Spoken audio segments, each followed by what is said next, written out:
மடப்புறம் கோயிலுடைய பாதுகாப்பு காவலராக பணியாற்றிய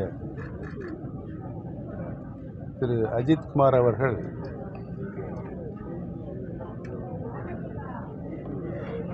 காவல்துறையினுடைய சட்டப்படி அவருடைய அதிகார வரம்புக்கு உட்பட்டு நடக்காமல் விசாரணை என்ற போர்வையில் மிகப்பெரிய கொடுமையான ஒரு அச்சுறுத்தலை, கொலையை இங்கே நிகழ்த்திருக்கின்ற ஒரு துயர சம்பவம் நடைபெற்றிருக்கிறது. அதனால் அந்த இளைஞர் மரணமடைய வேண்டிய ஒரு துர்பாக்கிய ஒரு சூழ்நிலை ஏற்பட்டிருக்கிறது என்று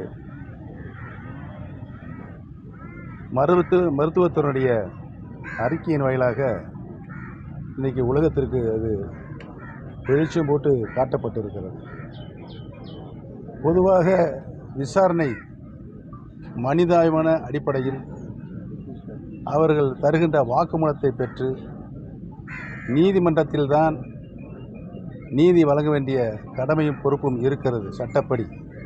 ஆனால் சட்டத்தை தன் கையில் எடுத்துக்கொண்டு காவல்துறை அத்துமீறி இருக்கின்ற செயலை அனைத்திந்திய அன்னார முன்னேற்ற கழகத்தினுடைய தொண்டர்கள் உரிமை மீட்பு குழுவின் சார்பாக எங்களுடைய கடும் கண்டனத்தை தெரிவித்து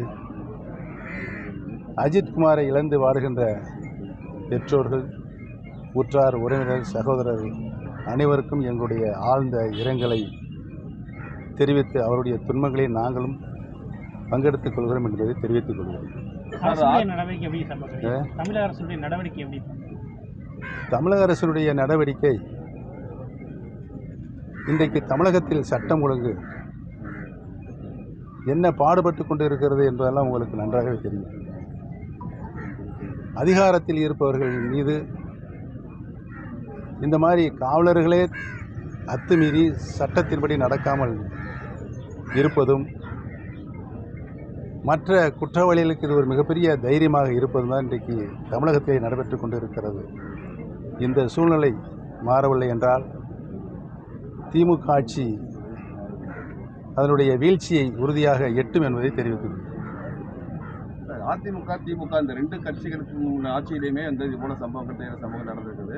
இதுக்கு முழுமையான தீர்வு அந்த ஒவ்வொரு கட்சியிலும் ஒவ்வொரு இதை குற்றம் சாட்டுதலே நடைபெற்று கொண்டிருக்கிறதே திமுக ஆட்சி நடைபெற்று கொண்டிருக்கிறது. ரெண்டு ஆட்சியும் மாற்றி மாற்றி நடக்கும் போது இந்த மாதிரியான கேள்விக்கு நான் பதில் சொல்கிறேன். நான் பதில் சொல்லி முடிஞ்ச பிறகு நீங்கள் அடுத்த கேள்வி கேட்குறீங்க. நடைபெற்று கொண்டிருக்கிறது யார் ஆட்சி? திமுக ஆட்சி. இதை எதுவும் டாக்டர் புரட்சி தலைவி மாண்புமிகு அம்மா அவர்கள்